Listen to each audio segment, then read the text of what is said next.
Kung nararanasan mo ang ilan sa mga sintomas na ito, mabuting kumonsulta agad sa doktor para sa tamang pagsusuri at gamutan.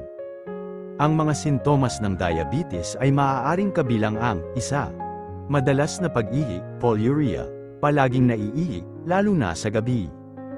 2. Laging nauuhaw, polydipsia, madalas na pagkauhaw kahit na uminom ng maraming tubig. 3. Matinding gutom, polyphagia, palaging nagugutom kahit kakakain lang. 4. Matinding pagkapagod, madalas na panghihina at pakiramdam ng pagod.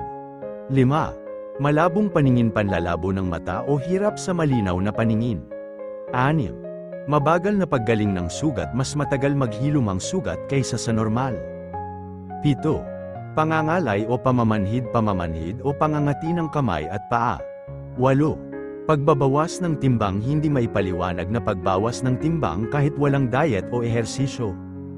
9. Mga impeksyon, madalas na magkaroon ng impeksyon, tulad ng sa balat, gilagid, o ihi, UTI. Huwag baliwalain ang nararamdaman, kailangan mo magpakonsulta.